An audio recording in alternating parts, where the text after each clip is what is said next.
podemos ver el efecto de esos factores. Tenemos entonces en esta gráfica el efecto del pH sobre la actividad enzimática, que es lo mismo decir velocidad de actividad enzimática, ¿no? Que era el dato que yo les había dicho que es lo que más nos va a interesar al respecto de una enzima, su actividad, ¿cierto? Su velocidad. Entonces, vemos que para la pepsina, cuando yo veo una gráfica resultante de una campana, esa gráfica me está hablando de óptimo, ¿no? Y que cuando me alejo del óptimo, más bien la actividad baja, ¿no? Entonces, para el caso de la pepsina, ¿cuál sería su pH óptimo?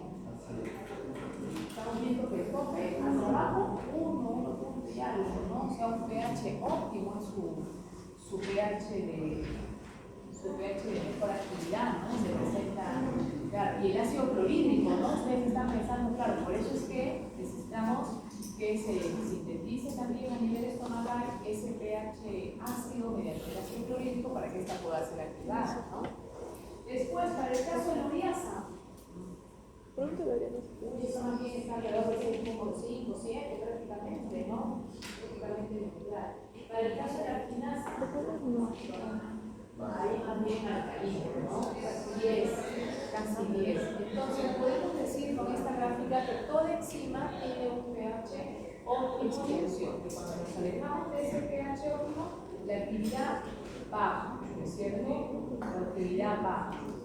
Ahora, esperaríamos por supuesto que la mayoría de nuestras enzimas su pH óptimo sea el pH corporal, que estaríamos dentro de lo correcto. Sin embargo, como ven, hay algunas enzimas, no todas por supuesto, la mayoría no tienen como pH óptimo la neutralidad, pero hay algunas enzimas que tienen su pH óptimo fuera de esa neutralidad, ¿no? Y que estarán encadenadas con organizaciones corporales específicas para que también solo esté delimitado a determinadas. Con respecto del efecto de la temperatura, estamos viendo a la derecha.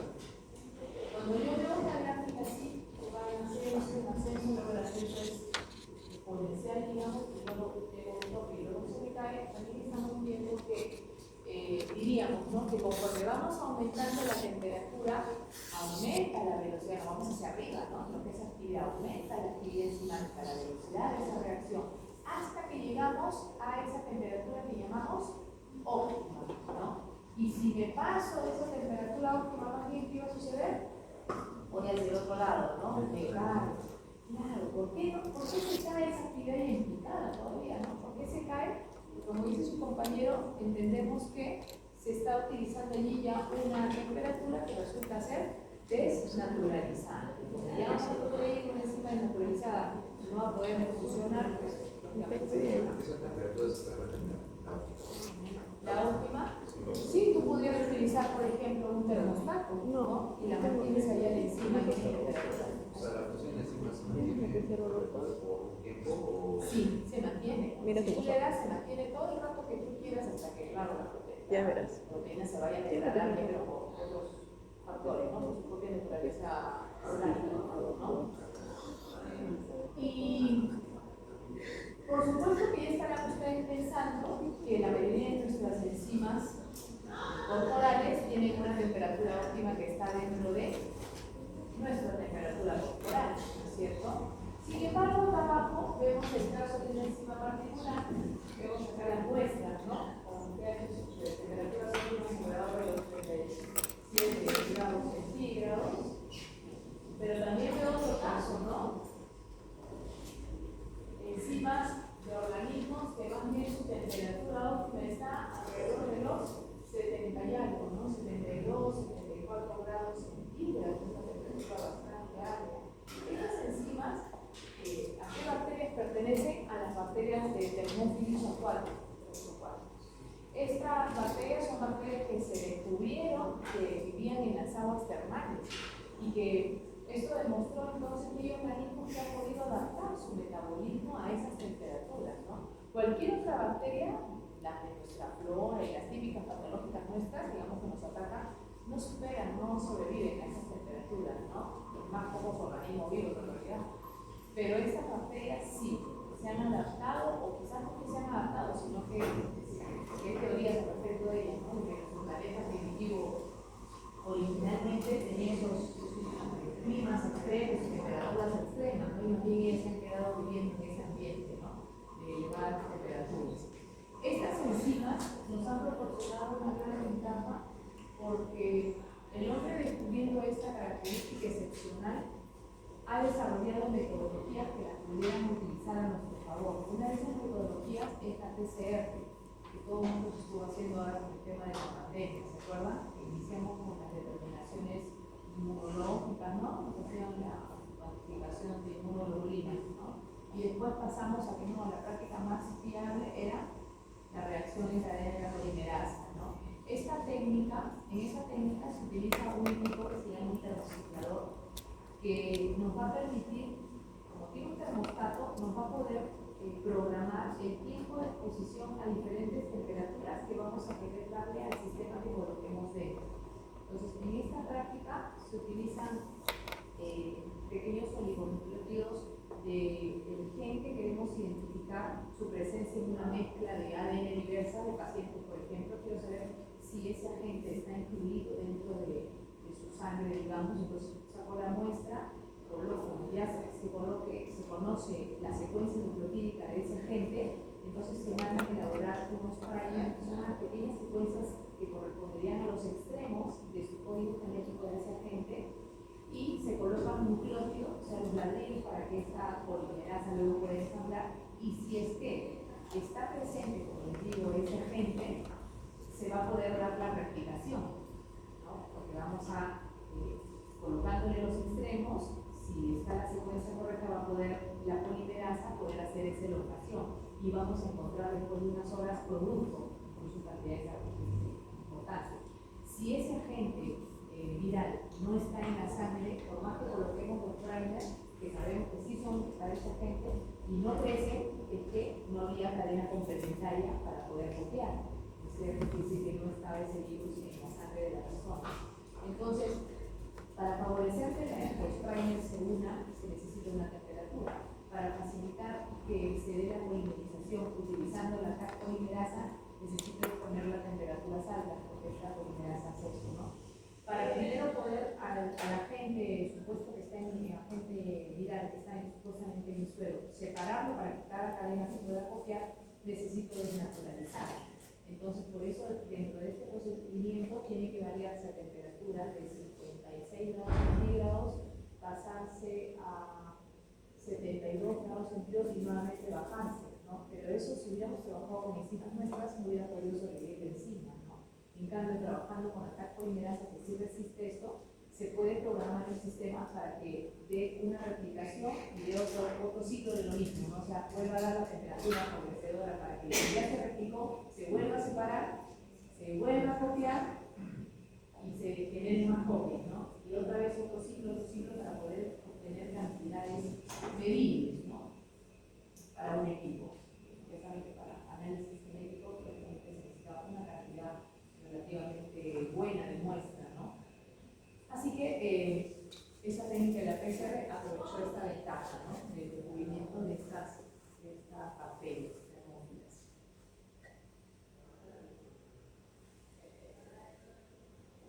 Ahí lo estamos viendo en grande, entonces más o menos temperaturas óptimas, diríamos que la mayoría de las muestras están por debajo de los 40 grados centígrados, ¿no? 42, 45 y empiezan a desnaturalizarse en realidad. Acá estamos viendo otras gráficas por lo que es el pH óptimo. Y aquí tenemos la gráfica del efecto de la concentración, la modificación de la concentración de la enzima sobre la velocidad enzimática. Cuando nosotros encontramos en una gráfica de estas un resultado en diagonal desde el origen, esa gráfica nos habla de directa proporcionalidad.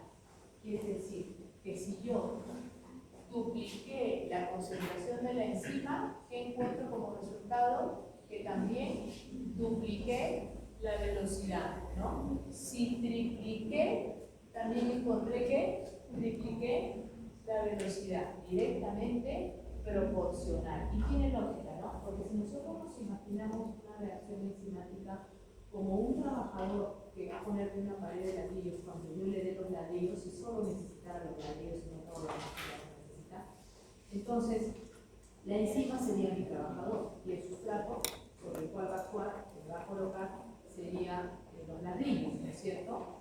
Lógicamente, si yo contrato más trabajadores, voy a tener más trabajo hecho, ¿no es cierto? Considerando que no le falte el ladrillo, por supuesto, que esté a discreción, ¿no? En cambio, si yo disminuyo en la mitad los trabajadores, voy a esperar que se haga la mitad del trabajo, ¿no es cierto? Entonces, a eso nos referimos con la directa proporcionalidad, considerando que tengamos concentraciones saturantes de sustrato, o sea, que no nos falte el sustrato, ¿no? Estamos midiendo acá la actividad de la concentración del enzima. Mientras que aquí tenemos lo que es el efecto de la concentración, ya no de la enzima sobre la velocidad, sino del sustrato. Aquí sí cambia la situación, ¿no es cierto? Lo que están ustedes observando como resultado es lo que les decía hace un momento, una hipérbola rectangular, donde vemos que en un inicio, conforme aumenta la concentración del sustrato, si me voy hacia el eje de velocidad, está aumentando la velocidad, está yendo hacia arriba, en el que me voy hacia la derecha, ¿no es cierto? Se va hacia arriba. Este crecimiento es prácticamente exponencial, ¿no es cierto? Directamente proporcional, como lo vimos en la anterior, pero solamente en lo que es la etapa de la reacción del primer orden, ¿no? Llega un momento en que el ascenso ya no es tan marcado, ya no es tan exponencial como ustedes están viendo allí, ya se va torciendo. A este momento de la reacción se le llama reacción de orden intermedio, ¿no? Hasta que llegué a un punto tope, como ustedes ven, donde por más que luego seguía aumentando, iba más hacia la derecha, ¿no? Seguía aumentando más sustrato, la velocidad ya permanecía constante, ¿no es cierto? O sea, por más que yo le dé más, hay un momento en que yo ya saturé, entendemos así, ya saturamos a la enzima, ¿no? Capaz al comienzo yo a este trabajador le di unos cuantos ladrillos y le dije, hazme esto, le di 5 ladrillos y le digo, hazme la pared durante el día. Obviamente pone los hijos y le queda tiempo para seguir trabajando, ¿no? Capaz después le doy 10 ladrillos y todavía lo puede cumplir dentro del día, ¿no? Y así, pero luego un momento en que yo le dé 1000 ladrillos y el trabajador me va a decir, no, porque ya tengo una velocidad máxima a la que puedo llegar a poner ladrillos, ¿no? Y puedo llegar a poner, no sé, 100 al día. Así me den 200, no voy a poder ponerte más de 100. Una situación similar a lo que vamos a ver aquí, ¿no? Por más que ya le demos más sustrato, encima no puede ir más allá de su capacidad de saturación. Entonces, nosotros cuando tenemos esta gráfica, ¿y cómo vamos a obtener esta gráfica? Como les digo, habiendo hecho las pruebas de medir la velocidad a diferentes concentraciones de sustrato, yo luego enfrento los datos y hallo puntos, ¿no? Uno de los puntos y genero la gráfica, ¿no? Y una vez que ya tengo la gráfica, puedo identificar fácilmente cuál sería lo que voy a llamar la velocidad máxima, ¿no? ¿Cómo hallo la velocidad máxima? En el eje de velocidad máxima trazaré con una regla, ¿no? Mi tope máximo trazo con una regla y veo en qué valor cae, ¿sí? Con una reglita derechita, derechita, al punto en que vi que apareció el máximo. Una vez que yo hallo mi velocidad máxima, ya puedo deducir también otros aspectos que me van a ayudar a poder hacer este mismo análisis sin necesidad de que yo haga el experimento. ¿Cómo así? Utilizando la ecuación micaeliana. Eleonor y Chaenis y Maud-Mende plantearon un modelo cinético para que nosotros, sin necesidad de estar haciendo las experimentaciones y el proceso tedioso para poder medir cómo se modifica, lo podamos hacer por cálculo matemático. Pero solamente con respecto a la variación de la velocidad, exponiéndola al factor cambiante de concentración de sustrato. ¿Sí? Ese fue el factor cinético que ellos evaluaron, concentración de sustrato, cómo modifica la velocidad. Entonces, ellos nos plantean la siguiente formulita. Velocidad, si queremos saber cómo estará la velocidad trabajando diferentes específicas con variaciones de concentración de sustrato, y velocidad es igual a velocidad máxima multiplicado por la concentración del sustrato dividido entre la KM más nuevamente la concentración del sustrato. O sea, se repite concentración del sustrato porque es el factor que ellos estaban evaluando, ¿no? Muy bien, pero ustedes ven y me dicen, profesora, ¿pero qué será eso de la KM? ¿No? Entiendo la velocidad máxima, entiendo que reemplazaré la concentración del problema, que estoy cuestionando,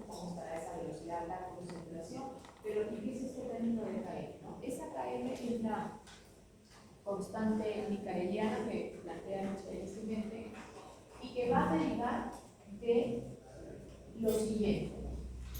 La KM será la concentración de sustrato que vemos la gráfica, ¿no? ¿En qué eje está cayendo la KM? En el eje de concentración. Entonces hay que decir, KM es concentración del sustrato al cual se ha alcanzado, ¿qué cosa? La mitad de la velocidad máxima, ¿no? Entonces yo tuve que haber identificado mi velocidad máxima, ver en qué valor me cayó, pongamos que me da 80, y lo pone luego buscaré el dato, si 80 era el máximo, ¿qué dato busco? 40, ¿no? Y una vez que haya el dato 40 en velocidad, esto dependerá de la máxima, como les digo, que ustedes se han entendido, trazo una línea, la fuerza, ¿no? Proyecto una línea con mi regla lo más recta posible hasta el punto en que toque a mi curva resultante. Y en el punto en que yo la toque, me voy hacia abajo. ¿Sí? Con la misma regla trazo ahora para caer en el eje de concentración de sustrato. Y ese punto en el que yo caigo, que es, que no lo conozco, pero lo voy a mirar de acuerdo a cómo había dividido yo mi eje X, veré en qué valor cae, y ese valor de concentración es mi KM. ¿No? Entonces, ya con ese valor de KM, ahora sí puedo completar mi fórmula para poder hacerlo en futuro ya de forma matemática sin tener que, les digo, estar repitiendo un procedimiento experimental, ¿no?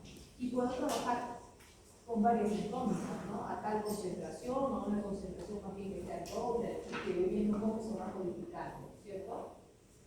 Entonces, esta KM tiene varias utilidades. También me permite identificar la velocidad a una determinada concentración, y entonces vamos a darle también conceptos, ¿sí? ¿Cuál es el primer concepto que hemos dado de KM? Concentración del sustrato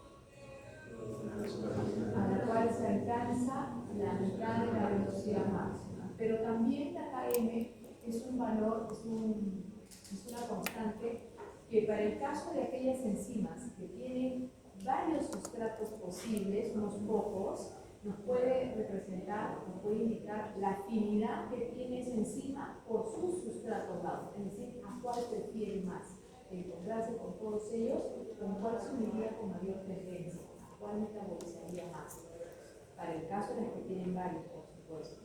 Y esta relación con respecto a la afinidad va a ser más bien inversa, es decir, a mayor KM, a más alta la KM, entenderemos que tiene menor afinidad por ese sustrato. En cambio, si veo que es menor, ¿no? A menor KM, mayor será la afinidad que tiene esa enzima por ese sustrato. Y tiene lógica, porque estamos diciendo que KM viene a ser una concentración de sustrato al cual se alcanza la velocidad máxima. Entonces yo entendería que si me están diciendo que una KM más alta me habla de baja afinidad, entiendo que me están diciendo que he necesitado para esta unión un sustrato de esta unión, de ese sustrato para recién unir, ¿no? Por eso KM habla mucho de ese sustrato que es un rango de concentración, para recién unir, ¿no? Mientras que versus el otro sustrato necesitaré una KM, o sea, una concentración más chiquita, y pude lograr una buena afinidad, ¿cierto? Se dan cuenta que tiene lógica el concepto. Tenemos acá un ejemplo, entonces. Tenemos una enzima X que puede actuar sobre los sustratos A, B y C. Y la KM para cada uno de esos sustratos sería, para el sustrato A es de 0.0035 molar, para el sustrato B 0.018 molar, y para el sustrato C 0.0007 molar. Yo les pregunto, ¿a qué sustrato prefiero?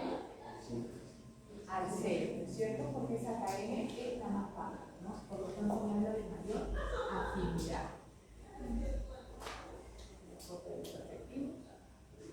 Y acá podemos ver representado lo que hablábamos de la afinidad y la afinidad de la KM a este respecto. Miren, estamos viendo el sustrato A y el sustrato B, para el caso de otra enzima, ¿no? Que tiene dos sustratos posibles. Entonces veo la imagen y veo que ya para el sustrato A he tenido mucha presencia de esa bolita negra, mucha presencia en el sustrato A para lograr dos uniones, ¿no? Dos formaciones de enzima sustrato y por tanto tercera reacción con el. En cambio, del sustrato B necesité menos concentración, pero logré lo mismo, ¿no? Dos uniones, dos reacciones. Entonces, si lo miramos así de vista, ustedes dirán, ¿cuál de los dos sustratos era el que era más afín para esa enzima? El de aquí, ¿no es cierto? Porque nuestro poco tenemos unión, ¿no es cierto?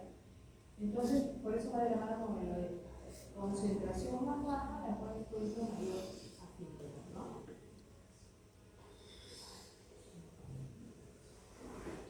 Otro ejemplo que podemos señalar relacionado a esto de la afinidad de una enzima con sustrato es el caso de la hipersensibilidad al alcohol que presentan, por ejemplo, personas asiáticas, ¿no? El 30 al 50 de la población asiática tienen este problema de ponerse colorado, inflamada, cuando consumen alcohol, ¿no? Por eso que no hay mucho alcoholismo en esa población, ¿no? Se cuidan mucho, ¿no? Porque no se están los fastidios propios de estar pues así. Lo que sucede es que ellos, para el metabolismo del alcohol, participan varias enzimas y una de ellas es la acetaldehído deshidrogenasa.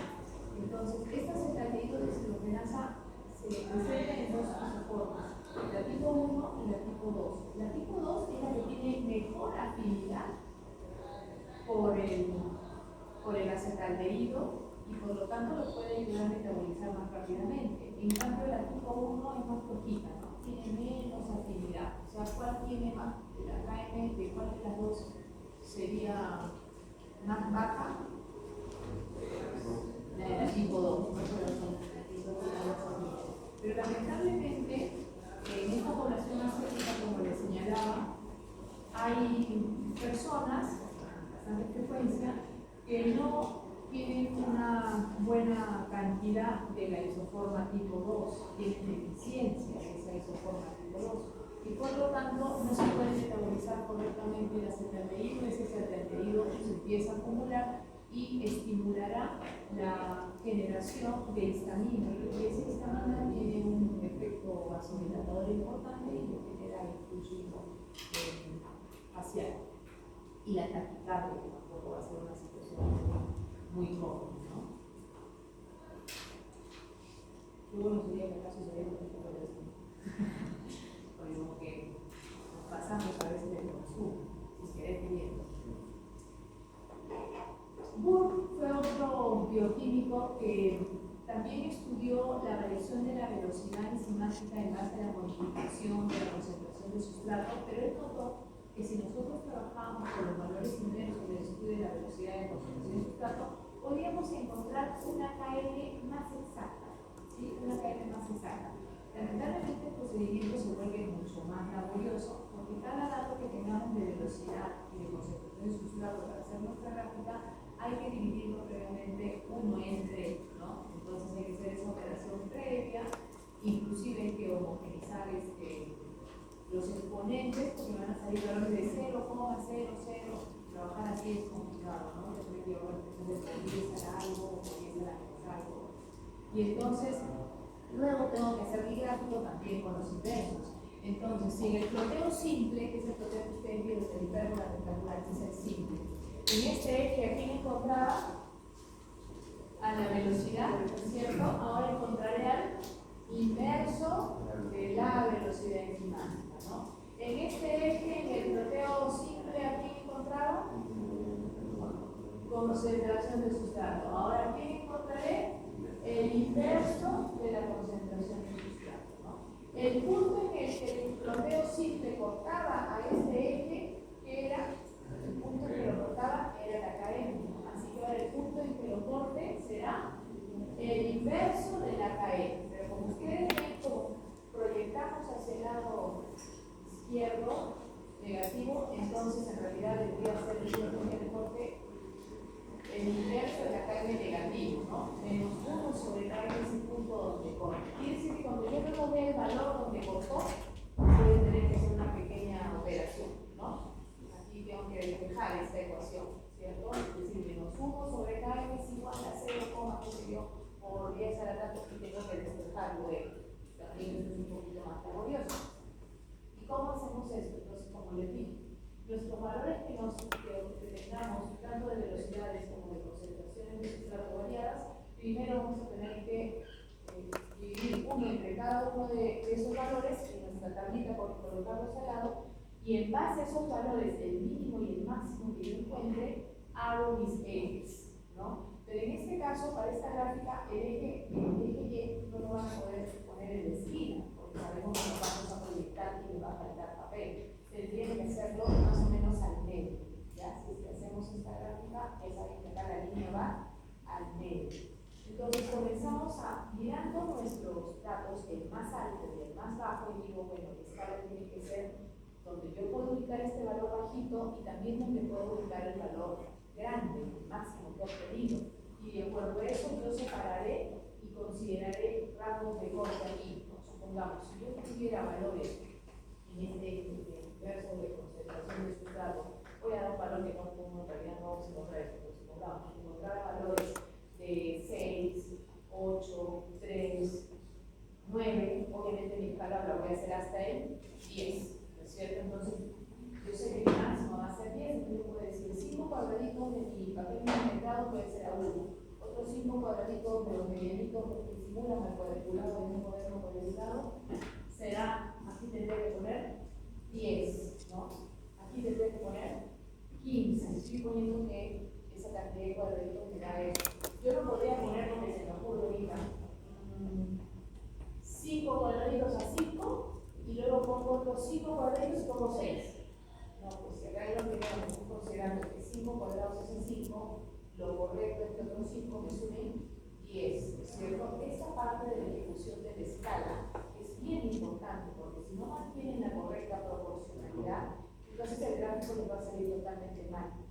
Por eso es importante la etapa de solamente hacer esto, ya es determinada. De igual manera con el otro eje, ¿no? Ahí tengo otro tipo de datos, capaz tengo datos en decimales, tengo 0.02, 0.06, 0.001, y entonces tengo que lograr hacerlo grandecito mi primer punto de corte, ¿no? Para que yo pueda hallar el 0.001, ¿no? Aparte mi 0.1.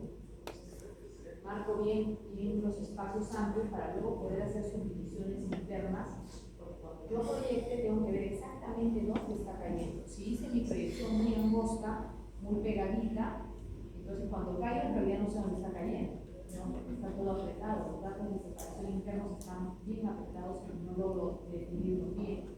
Entonces, armando bien mi escalita, luego ya enfrento mis datos reales que tenía, llevados al inverso, como digo, ¿no? Busco mi primer dato de mi escala de inversos de concentración de sustrato, busco el valor y busco con qué valor de velocidad estaba considerado y el punto en que se cruzan, allí pondré el primer puntito, ¿no es cierto? Lo mismo hago para enfrentar el dato 2, el dato 3, en esta escala que debo de tener ahí entre los datos, el 4 y el 5. Y luego con una regla voy a proyectarme, medir esos puntos y voy a proyectarme, voy a forzar hasta que corte yo este lado. O sea, acá ustedes no van a hallar puntos, repito, los puntos se hallan allá, pero ustedes los proyectan, ¿no? Y en el punto que corte luego se fijan a ver cómo habían dividido esto, muy bien, acá era 1, acá era 2, creo que está cayendo 1.9, me dirán. La base fiscal estaba en por 10 a la 3, o por 10 a la 3, ¿no?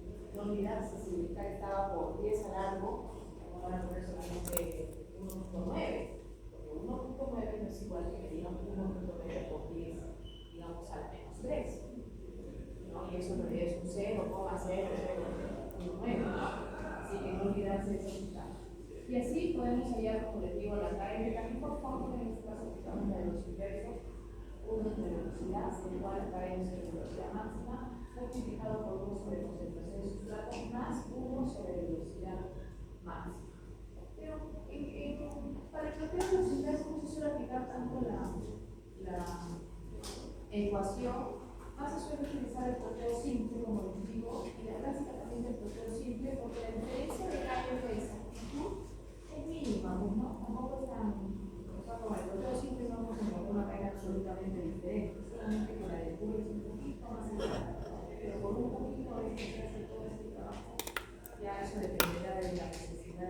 es la que queremos tener, ¿no? A ver qué tipo de análisis también lo está realizando. En la investigación seguramente sí, que tienen detalles, ¿no? Muy bien. Y cuando hablamos de los inhibidores, por otro lado, la presencia de inhibidores, otro factor que también nos puede afectar la velocidad de una actividad enzimática, tenemos que señalar entonces que los inhibidores para las enzimas pueden dividirse en dos grandes grupos: los inhibidores irreversibles y los inhibidores reversibles. Los irreversibles son aquellos que al unirse a la enzima generan un cambio estructural que ya no permite que, por más que ese inhibidor se retire, la enzima vuelva a recuperar su actividad. Por eso, si lo retiro, igual no hay alteración porque ya la enzima no va a poder funcionar más.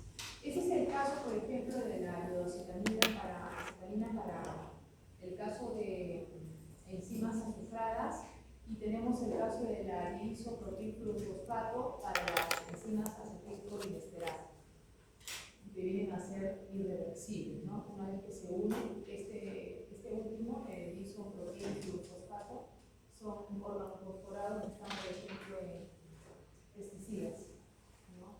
Como ven, una vez que se unen, esa enzima no va a resultar. Entonces sí, su efecto es bastante dañino, ¿no? Y dentro de los inhibidores reversibles, los dos más conocidos son los competitivos y los no competitivos. Actualmente también se está hablando de los acompetitivos, que se ha visto que muestran una pequeña diferencia con respecto a los no competitivos. Primero comparemos estos dos iniciales, los más estudiados. ¿Cuánto hablaremos de un inhibidor reversible competitivo y cuánto de uno no competitivo? A ver, miremos la gráfica. Ahí tenemos a la izquierda uno competitivo y a la derecha vemos otro que se ha denominado no competitivo. ¿Cuál es la diferencia que van viendo? A ver, analicemos un poquito.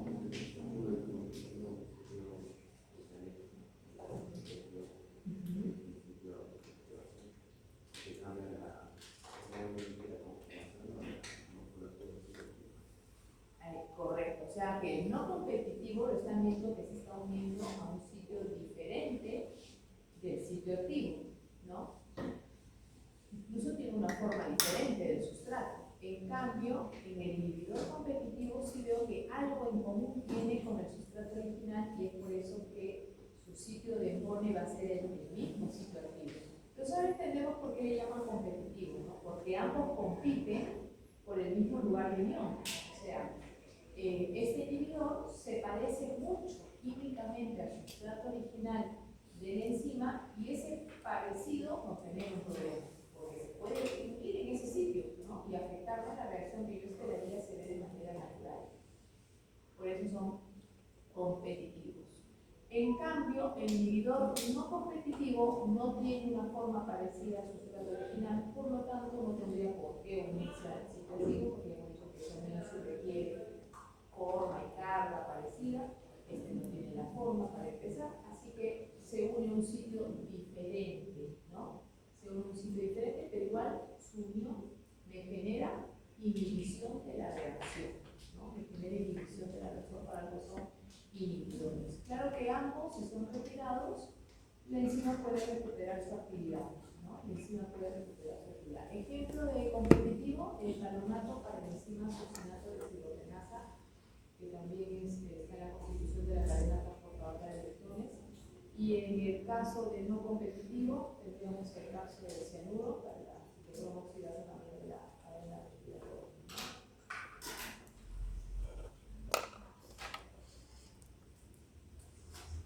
Pero por suerte ambos reversibles, ¿no?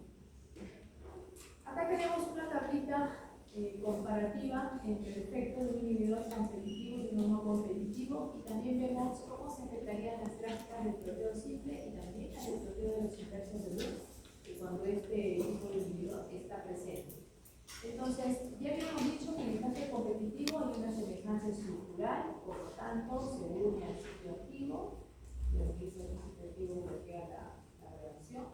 Pero también podemos decir que la inhibición se puede superar si es que yo aumento la concentración del sustrato original, ¿no? ¿no? Porque le voy a dar más oportunidad, más probabilidad matemática de que este se une necesariamente con el inhibidor, ¿no es cierto? Y podemos decir entonces también que la Km, en el gráfico de Michaelis, la Km va a aumentar. ¿Podemos decir que la velocidad máxima se va a alcanzar? Sí, ¿no? Miren, llega a la velocidad máxima, solo que la Km se ha modificado, ¿no? Muy bien, claro. La Km ahora va a aumentar, puede entrar mayor concentración de sustrato para que logre obtener esa velocidad máxima que antes lograba, si no está, pues estuviera el inhibidor, ¿no? En cambio, ¿qué pasa con el no competitivo? La inhibición no se va a superar por más que yo aumente la concentración de sustrato. Claro, no le importa nada esa concentración de sustrato en el inhibidor porque tiene otro sitio de unión. Así que, ¿qué más te da que se aumente la concentración de sustrato? ¿No es cierto? No va a tener injerencia allí. La Km no se modifica, pero ojo, no se alcanza la velocidad máxima, ¿no? No se alcanza la velocidad máxima. Y esta sería la gráfica resultante en el caso del proteo de Moore, con el inhibidor competitivo y de igual manera con el inhibidor no competitivo. Entonces, como vemos, la Km se ha modificado, el punto en que se unen sería la velocidad máxima que sí se alcanza, pero la Km se modificó, ¿no? En cambio aquí, el punto de acá ya es diferente, entonces no se alcanzó la velocidad máxima, pero la Km no se modificó, ¿no? Y por otro lado tenemos la inhibición acompetitiva. En el caso de la competitiva, como ustedes pueden ver, estos inhibidores también se unen en un sitio diferente del sitio activo, pero en el caso anterior, miren, si llegaba el inhibidor ya no dejaba, ¿no?, que correctamente entrara o sea, generaba un cambio transformacional a nivel del sitio activo que ya no dejaba que se embone el sustrato original. En cambio, en este caso, la enzima ya podría estar inclusive uniéndose unido al sustrato, pero igual llega el inhibidor y genera un cambio conformacional que ya no deja que suelte al sustrato y por lo tanto ya no se genera el producto, en otras palabras no se está dando la reacción, ¿no? Así que por más que, o sea, no imposibilita que se forme el complejo enzima sustrato reactivo, pero ya no es activo ese complejo, ¿no? Ya no funciona, ya no lo va a poder soltar y ya no se va a poder dar, a diferencia de la inhibición no competitiva. Aquí vamos a encontrar que la Km disminuye y que la velocidad máxima también disminuye, como podemos verlo en la gráfica, tanto del proteo simple como del proteo de Moore, ¿no? Ambos datos están ya modificados, ¿no? Son coincidentes. En el otro iba por acá, ¿no? Iba por aquí, pero terminaba en la velocidad máxima. Acá ya no se termina en la velocidad. Por eso ambas disminuyen. Ahí estamos viendo entonces la unión normal en el caso A, que es una enzima para su reactivo sustrato. Aquí vemos el caso del inhibidor competitivo, que ya le ganó, y otra pieza diferente repetida. Vemos en el caso 3 el acompetitivo, que veo que sí está unido el inhibidor y también está unido el sustrato, pero igual está dando inhibición, ¿no? Y acá vemos el no competitivo, que como ven la forma del sitio no es la ideal para el sustrato que quiere unirse, ¿no? No hay un punto.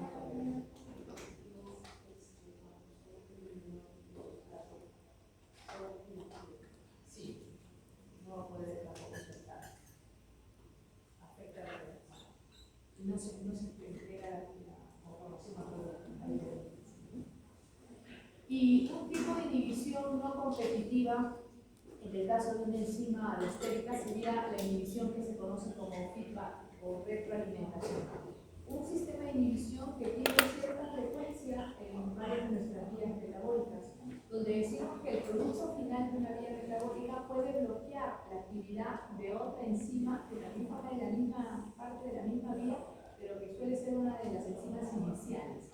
Generalmente la retroalimentación o feedback siempre está dirigida a que se inhiban enzimas de la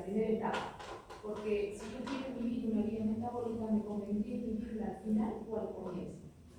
Me convendría al comienzo, porque para qué pierdo tiempo, energía y esfuerzo en dejar que pasen ciertas reacciones si yo la voy a terminar bloqueando, ¿no es cierto?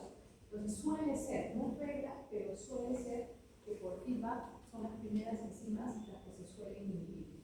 Y entonces acá vemos que abajo me están poniendo el caso, ¿no?, de una enzima 1 y vemos que tiene su sitio activo y por otro lado tiene su sitio alostérico, porque este es el ejemplo de una enzima alostérica, decíamos, ¿no?